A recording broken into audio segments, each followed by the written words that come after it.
All right, guys, welcome back to another episode of the Forge Your Life podcast. Here today with your host, Richard Fu from richardfu.com. And today I have a farmer on the show. I'm excited to have this guy on because he's not a traditional farmer. Now, his name is D. Grant Smith. He's the audience growth farmer, and he helps people build an audience in a way that's actually worthwhile and creating those relationships, actually connect people together to help yourself grow, the audience grow, and whoever else is impacted. And I'm excited to have him on because he also runs his own syndicated radio show. But enough about me, more about D. Grant. So let's get him on the show. D. Grant, welcome to the show, brother. Dude, good to be here. Thanks for having me. Oh, man, I'm excited to chat to you, man, because, so D. Grant, man, for the people who don't know much about yourself or what you do, could you share a bit more about how you actually got to where you're at right now, man? Yeah, so I've been working in radio and in media since about 1998, which is crazy because it's like, dude, that's getting close to 20 years, and I don't want to be that old. But I started when I was in high school, and they've gotten to this place. But in the course along the way, I've learned a whole lot about a lot of things, which includes how to do media property, which is something you have, how to connect with people, which is something that you do, and how to build something that grows exponentially and builds connections and reciprocates and does things that not just benefits me, but benefits other people. And in that time, I've gotten the opportunity to work with some businesses, both for-profit and nonprofit businesses. I've gotten to work in the podcasting realm, similar to yourself. I've got a podcast called the DIY Artist Route, and I've interviewed some people that, they talk about now podcasting is a place where you connect with your heroes. And I've gotten the opportunity to do a little bit of that. I wrote a book that was published this year called the DIY Musician's Radio Handbook, where I recapped the things that I did to become a syndicated radio host. And I did that on my own. I didn't do that by hiring somebody else to do it. I built relationships with people, and I took this organic path to getting in front of people and doing something that mattered, and it mattered to them, so that I could create the opportunity to put my stuff in front of them and it mattered. And all of that stuff has led to this place where I realized that this is a matter of farming. It's not a matter of doing some sort of overnight deal that makes me a superstar by just doing one thing and then suddenly all the world is going crazy for me. It's about cultivating relationships, and that takes time. Nice, man. Nice. And I love the way you put it because, it's all about relationships, right? I mean, even podcasting, trying to get guests on your show, it's all about building the right relationships and bringing that across to them. And so, how did you get started in this world, man? What made you realize that, that I wanted to get into business, I want to get in podcasting, and then that you realized, actually, I have to work on building relationships in the right way that actually helps people?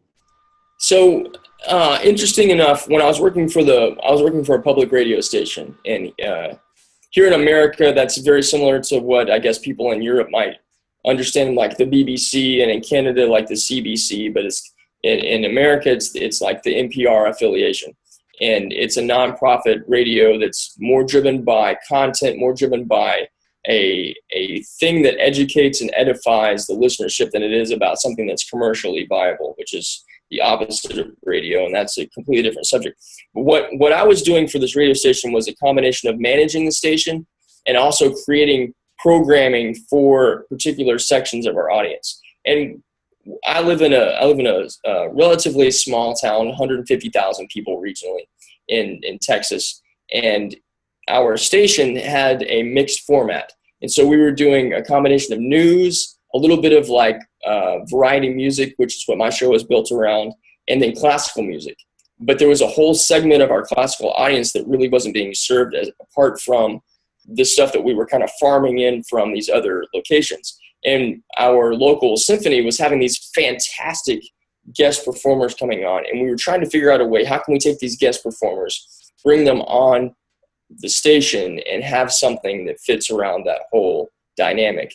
And so I was tasked kind of sporadically with, you're going to sit down and have this interview with this person, and you got to make a great little segment. And it's got to be within this certain time period. And it needs to be awesome. And I was like, oh, thanks for the warning. So what that did was, though, I had a series of those, and I knew I was going to have to do a series of those. And so it made me invest in the process of learning to be a good interviewer. And what I learned in that process is an interviewer isn't somebody that necessarily just does a good interview. And I think you know this very well. An interviewer is somebody that builds a framework around being interested in other people. And so what that process did for me was it showed me that if I build an interest in other people, I'm going to win, because I'm going to show them that they mean something more to me than just doing the thing that we're interested in. I've taken some time to figure out some things about them so that I can ask some really good questions that go beyond the regular mumbo jumbo stuff. And that whole experience led me on this path of, if I want to get in front of people and show them that I'm somebody that they need to pay attention to, then I need to be proactive and pay attention to them first. And it turns out that somebody's already done this. A guy named Dale Carnegie wrote a fantastic book in 1932 called How to Win Friends and Influence People. And in that book, he said this. He said, you make more friends in 2 months by showing interest in other people than you do in 2 years trying to get other people interested in you. And I've made that the methodology of everything that I do. And so my whole platform is built around, I care about other people. I genuinely love other people, and I want them to know that. And so I'm going to take the time to show them that they mean something to me. And by doing that, that builds connection. It creates relationships. It creates growth. It does everything that benefits both of us. And that's how we move forward. Love it, man. I love it. And I think the thing I love most about this, man, is that you raise this up, right? This is something that's been fostering and like marinating in my head here, D. Grant, is that I've been thinking a lot about curiosity.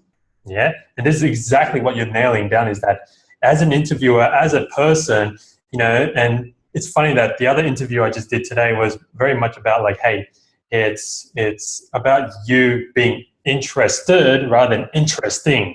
And when you're trying to be interesting, you're trying to be this, you're trying to be that, you're trying to show up, you're trying to like get people to notice you. But if you're just interested in them, then the whole ball game is completely different. There's so much less you actually have to do, right? Yeah. Talk us through this, man. It's like, how did you build this curiosity? How do you actually foster it? And how do you actually, if someone's not curious right now, can they actually become more curious, become more interested than trying to be interesting? Yeah. So that's a great question. That's a fantastic question. Most people, and this is an observation, most people are very interested in themselves, and they're interested in themselves in the moment. And I think that you don't necessarily jump out of being interested in yourself in the moment to suddenly being interested in other people. And you need to give yourself that kind of flexibility to be able to transition from one to the other. And it does take time. Part of that transition is this. If you look at the thing that, if you find that, and you need to be, two things. First, you need to be honest with yourself about where you are right now. And that honesty is going to tell you, okay, I really care about me, and I care about this moment, and I care about what's going to happen in this moment. And if you can be honest with yourself in that, then you can go, okay, can I look into the future at all?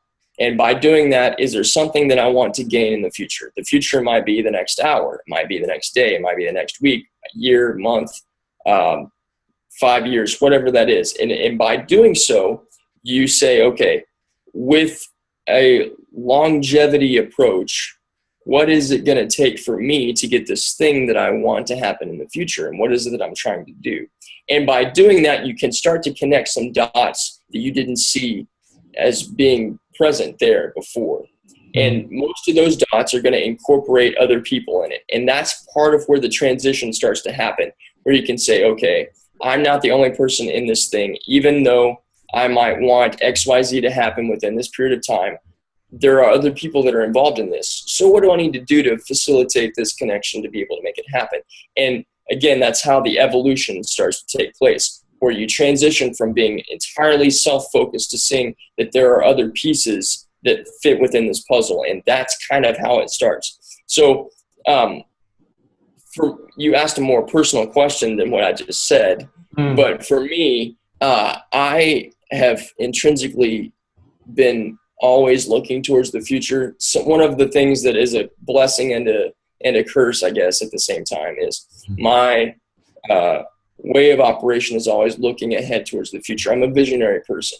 Most visionaries are seeing what's going to happen, months, years in the future. What we have a hard time doing is looking at the present. And we need people around us that are very good at operating in the present and being just that, being very present. But because of my focus and my inherent intrinsic abilities to see into the future and the things that I want, it's easy for me to say, okay, who is involved in that process? And how do I make these connections happen so that this thing takes place? And that's not something that you can cookie cutter and apply to everybody. Everybody has their own intrinsic gifts and strengths and whatnot. And if you're not naturally gifted in forward thinking and being a visionary and seeing big picture, if you're more naturally inclined to look at what's right in front of you, then that's a matter of seeing, okay, who in front of me now can help take me to some places that I want to go, and who can I bring into my circles to help show me a bigger picture than what I naturally can see. And that's kind of where coaching and mentoring and stuff comes in. Mm-hmm. Wow, man. And I love the way that you bring it up there. It's like, I think, and you're right, that most people aren't able to always see it that far ahead and to plan that far ahead. And that's okay. That's okay, because we all have our own different gifts. And so then let's walk this through here. So from that gift, man, that you realized within yourself, you start applying it, and then you start becoming this, growth, this audience growth farmer, right? And so talk us through this whole process, because we all understand what farming is, right, from a basic level, but how do you do this to grow your audience, and how's that worked for you, man? Well, I'll give you a frame of reference so that everything kind of fits within a paradigm that makes more sense. So, Richard, you and I both understand the idea that we are presented constantly in this space of being people that have platforms. So you have a podcast and I have a podcast, and you've got a property that you're growing, and you've got a bunch of other things that you're building. And in this space, there are all these digital experts that know how to make you suddenly an overnight sensation. I had an opportunity to do something that I thought was like so far outside of my grids, so far outside of my ability to make tangible and make happen. And then it happened. And that thing is this. I brought Seth Godin, the international marketing guru, onto my podcast. And I didn't do that because I'm necessarily all that special, but I am really good at building connections with people. And I sent him a message. I told him exactly what I felt, and I asked him a direct question. I did that all within a very concise period of time. Mm-hmm. And I guess I got him on a good day, but whatever it was, he was like, okay, you have me intrigued. Let's do this thing. And so in that conversation, and Seth was an amazing dude, and he is an amazing dude. But in that conversation, I asked him a question. And my question was this. Part of the frame reference point for our conversation was, to me, he's almost like Moses in the desert. I feel oftentimes that because of what I described a minute ago about the space that we're in, which is infinite possibilities and all these people telling us do this, do that, do whatever, that when Seth, in his blog article every day that gets emailed to me, he says one thing that's specific. And that one thing gives me a little bit of a direction to be able to take one step forward towards a place of success. And I would consider success to be the promised land. And so when I messaged him, I said, dude, you're almost like Moses in the desert. And I feel like I can follow your voice and get to the promised land to where I want to go. And that was whatever it was. It intrigued him. And so we had this conversation. But in our podcast interview, I said, okay, give the musicians and the artists and the creative entrepreneurs that are in my audience, give them one piece of advice to take them to the promised land. And he said, okay, let's get clear. The promised land is based on an idea that somebody else has something that you want that you don't have. And the reality of the situation is you have everything you need right now. That believing that somebody else has something that you want and you need to have what they have, that's what throws everybody off course. The reality of the situation is what is right in front of you, the people that are right in front of you, the connections you already have, that's the promised land. And what you need to do is go farming and not go hunting. And when he put it in that sort of frame, it was able to, that frame fit around this paradigm that I've been wrestling with for 2.5 years. My wife is a master gardener. We work with gardening all the time. She's got this whole circle of friends that we're actually digging in the dirt and creating plants and growing crops all the time. And I've wondered, how can I take that world and apply it to my world? And Seth did that in 5 seconds. And so this idea that how do we create farming in a tangible way that makes sense for us, it's a matter of, okay, who are the relationships that I have direct access to? who are the people that are in my circles right now that I have direct contact with, and how can I grow those contacts to benefit me now in the present and in the next 5 months and in the next 10 months and in the next year and a half, and how can I turn those relationships into things that benefit me over time, instead of what Seth adequately and appropriately called hunting, which is going out to people that you don't know and trying to find these folks that are suddenly going to make magic happen and you have no connection with them. The thing that I know to be true, with or without my conversations with any of the other people that I've had contacts with in the podcast and radio and everybody everywhere else, is this: friends love each other. Mm-hmm. There's an intrinsic connection that's there, which is why Dale Carnegie focused most of his how to win friends and influence people. It wasn't how to win business and influence people. It's how to win friends, because your friends will do so much more for you because they love you than somebody that kind of likes you because you're kind of good for their business, but other than that, they don't really care. Your friend will do so much more for you than a stranger, somebody that's kind of random and somebody you kind of know but you kind of don't. And that is the thing that matters. That's the thing that's worth farming. That's the thing that's worth digging your hands, 12 inches deep and getting dirty with and sowing with and cultivating and nourishing and watering and sunshining and pulling weeds out and being there in the worst times on earth and being present and all that stuff. That is where it's at. Oh, man, I love it, man. It's so true. It's so true that it's funny as well here, D. Grant, that you say that you first did it by reaching out with who you know, right? The people that you know first, your direct circle. And I think so many people undervalue their direct connections, and this is the thing I try to tell most people, especially people who are starting a podcast. And if you think of starting a podcast, then I need you to listen up here, because it's basically this is that, you don't know who knows who knows who, right? Yeah, exactly. First connection is not the second connection, it's the third, fourth, fifth connection that just leads you down that huge path. And it's like, oh my God, how's that person know that person, right? And, it's not until you actually start branching out, but it seems small. And this is why I love the analogy you bring up of the farming. It's that it's a long game. It's not like, we're all chasing that short-term results. Like, hey, if you just at Twitter that person, then they're going to respond to you, and then maybe you get them. That happens 1 out of like 10,000. Yeah, get it per day, just like yourself, right? With the Seth Godin. I mean, like, how many other times have other people emailed him and nothing's happened, right? Or how many other times have you emailed and nothing's happened? And that's normal too. Yeah.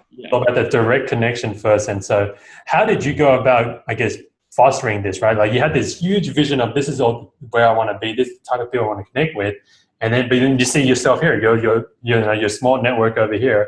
I mean, who did you know to pick out first to talk to and just connect with? So that's a great question. There are two parts to that side, and I think it's important for people to understand. I personally believe, and I'm a very big advocate for, which is partially why I do this in my business, coaching and mentoring. If you want to grow, but you want to do everything on your own, good luck. The most successful people in the world have coaches. They have somebody that is not holding their hand, and that's a big difference. A coach is not somebody that holds you by the hand. And a mentor is not somebody that holds you by the hand. They show you how you can improve, and they give you the questions to ask yourself so that you can lead yourself along the way. My coach is a great guy named Steve, and he's out of Australia. And Steve, one of the big things that he's taught me is the more I lead myself, the faster I'll get there. That's one of the big hallmarks of and I've been working with him for 2.5 years. And I can honestly say I would still be spinning my wheels and pissed off for why I haven't gotten to where I want to get to if I hadn't been working one-on-one with somebody that believed in me more than I believed in myself.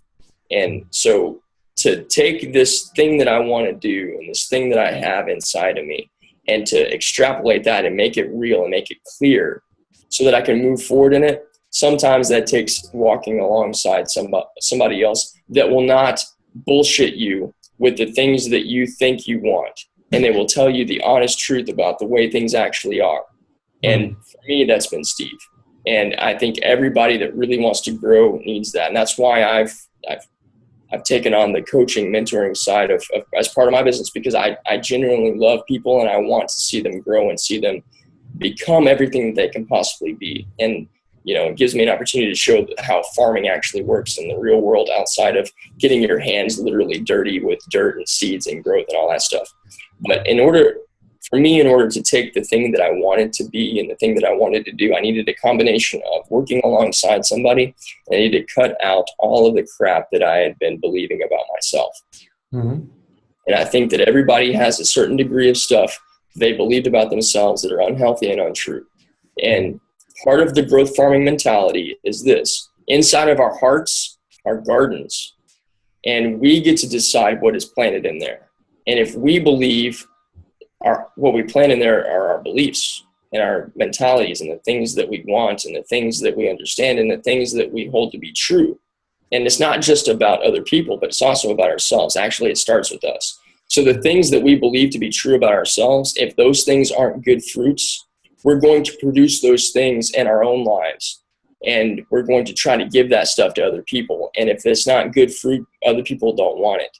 And that's where some of the rejection comes in. And it's kind of scary because it's like, why are these people not accepting me?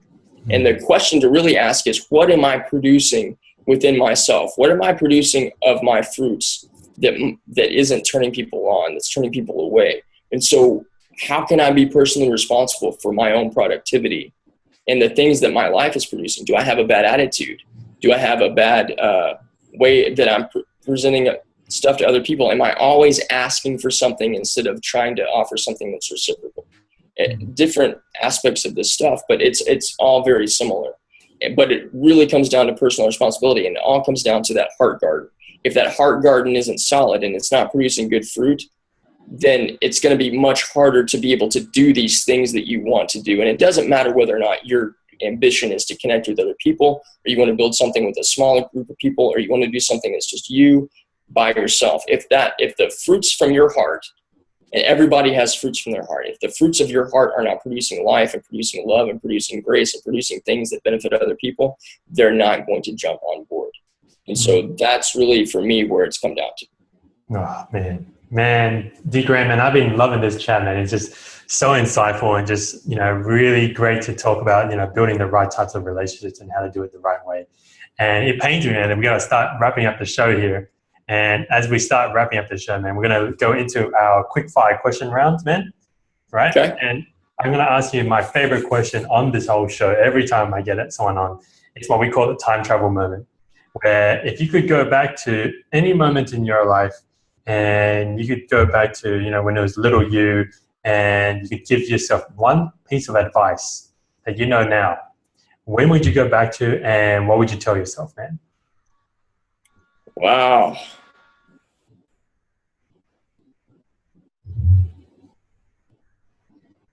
I think that I would. Okay, I'll tell you a story. This is interesting because I'm going to give a speech about this tomorrow.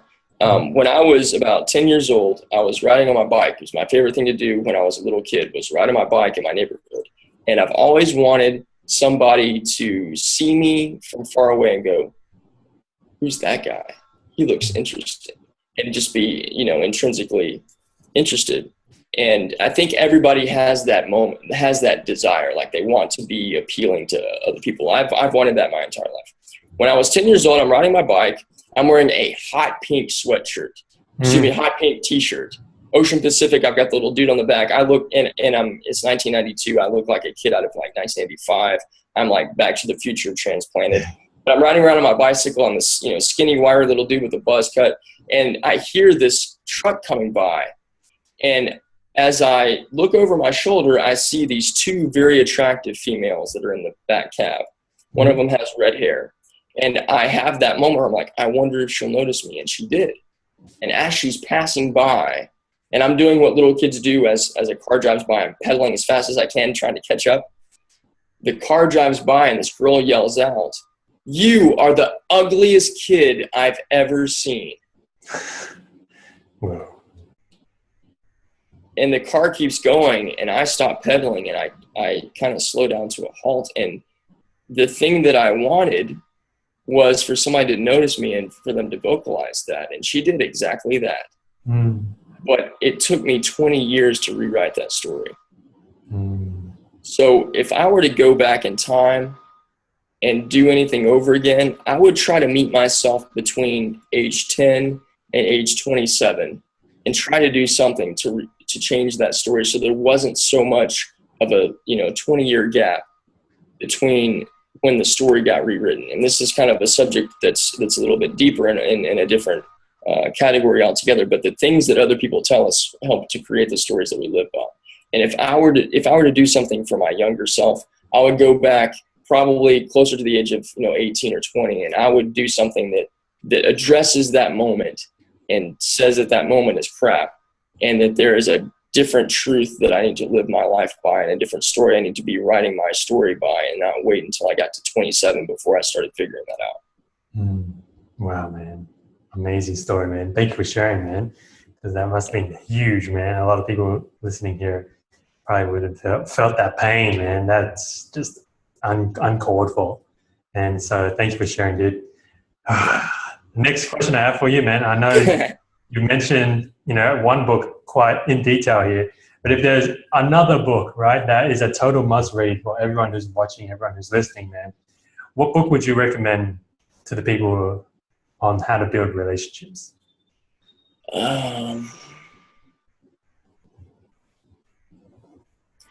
Okay, I would say Tribes by Seth Godin, and I've spoken very highly of Seth, and he is not just a hero, but somebody that now I can say that I've had a connection with, and he means something to me. But that was really my first experience of any of the work that he's done. And here's a guy that's written 15 bestsellers in the marketing space, and you say his name in most business circles, and people know who you're talking about.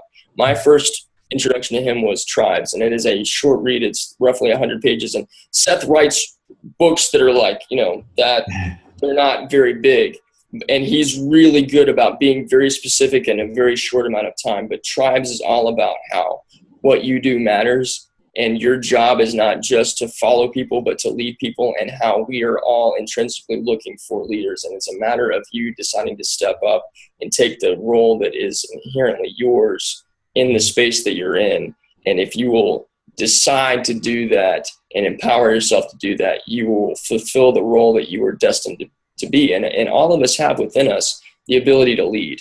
We're not all inherently followers waiting for some mystical hero to come along and lead us on whatever journey we're supposed to be on. Like, we can all lead each other, and we need that to happen. I mean, friends lead friends, and family members lead family members, and we all learn from each other. I mean, Richard, you and I in this moment, you haven't spent a lot of time talking about yourself, but your calmness and your peacefulness and your presence, even though we are separated right now across oceans, but I can sense your peace and your tranquility and your maturity, and that is leadership to me. And in these moments, we have these opportunities to have these experiences that transform us, and we need to be that. And so Tribes, in a lot of ways, shows us how to do that. Awesome, man. And thank you for the kind words, man. We'll definitely add that book to the show notes as well. And the next question I want to ask you, man, is, so how does someone start creating these authentic and true, relationships, man? Like, what's the first step you think they need to start taking in order for them to create these relationships to, maybe one day foster something amazing from it? There was something that was said to me about 8 years ago, 5 or 8 years ago. Big transition there. There was something that said to me several years ago that was, in order for you to love other people, you need to love yourself. And I didn't understand that. I thought that at the time that meant that you need to be more gregarious, you need to be more outspoken, you need to be a little bit more arrogant, you need to be more into yourself so that you can, do something that other people will be interested in. And that's not true. What I realized is that the people who are the most secure within themselves are the people that love themselves the most. And they love themselves for the right reasons, not because they want something from other people, but because they're naturally secure and they're naturally giving and they're naturally loving. And I think that for people to be able to foster really good relationships, it needs to start with you having a good relationship with you. And that requires a lot of honesty. that requires a lot of introspection. And one of the big things that has been monumental for me and monumental for everybody that I'm in relationship with right now is the power of reflection.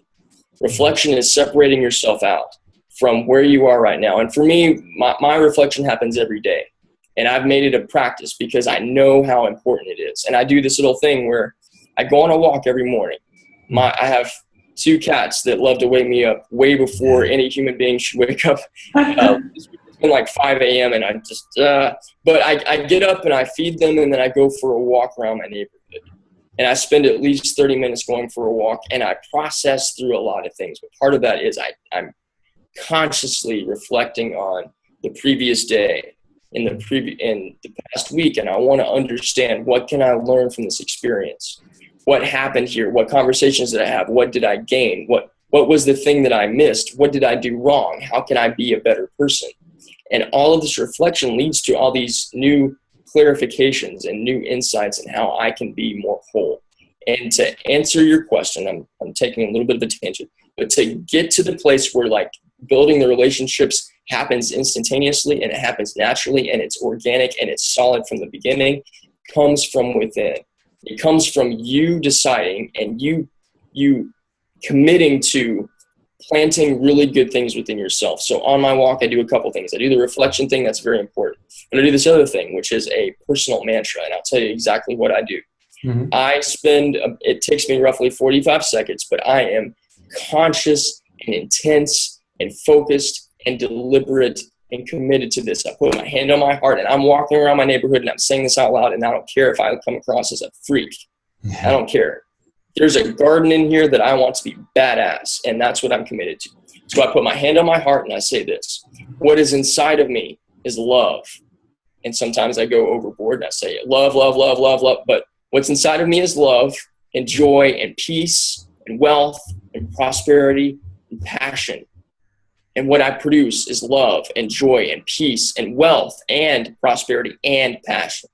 And what I am known for is love and joy and peace and wealth and prosperity and passion. And people all over the world recognize this in me because I give it willingly all the time.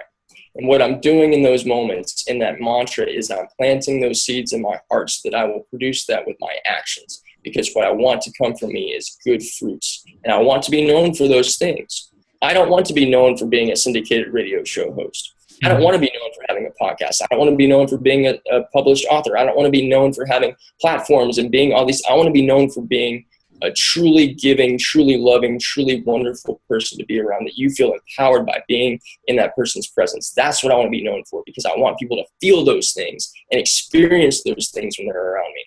And that's what I plant inside my heart garden so that my life will produce those things. And if somebody else wants to have relationships with other people that are vibrant and passionate and awesome, plant those things within yourself. That will be the fruit you produce. Wow, man. Powerful stuff, man. Thank you for sharing your morning ritual as well, man. I just find it always fascinating to know what people are doing in their mornings. And man, dude, man, this is such a great show. I'm excited to have you on here sharing this. Thank you so much. And so, D. Grant, man, if people want to get connected with you and want to learn more about what you're doing, where's the best place they can go find you, man? Best way to plug into me is on my website, which is dgrantsmith.com. You can also go to growthfarmer.com. It'll plug you into the same place. But if you sign up to my email list, there's a whole big thing about growing your email list, and I'm not interested in all of the bandwagon bullshit. Just so we're clear. The things that I do with my email list is I tell them parts of my life and I give them insights into my journey that I don't share with anybody else. And so it really is a personal connection that I give people access to, because I want to have that relationship. And for me, that's what that's all about. So I openly welcome you to dive into my world, and for you to open up yourself to let me dive into yours, and we can have some collaboration and communication and build an organic garden together.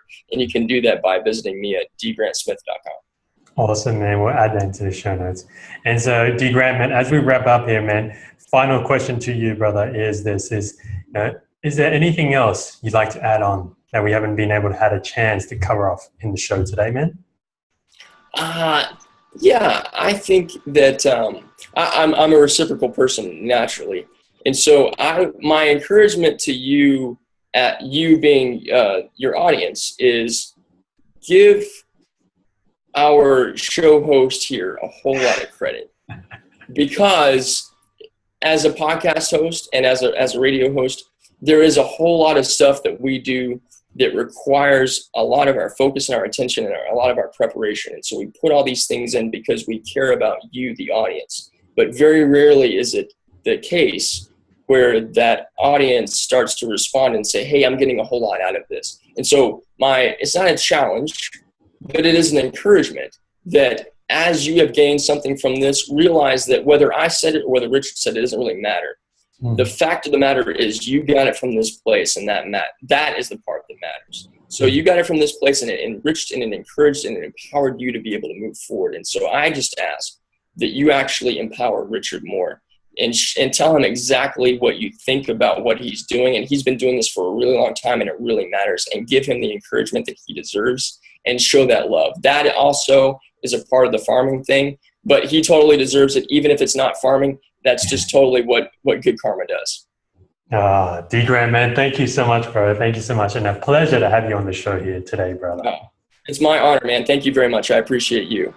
Awesome, man. And guys, this wraps up another episode of the Forge Your Life podcast today with the farmer himself, the growth farmer, D. Grant Smith. And I want you to do this.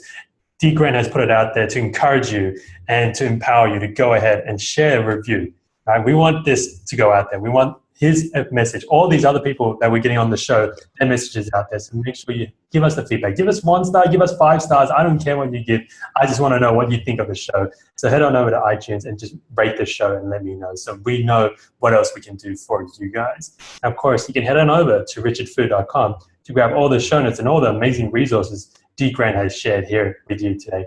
And finally, guys, go out there, go live with love, and just go smash it. And I'll see you again on the next one.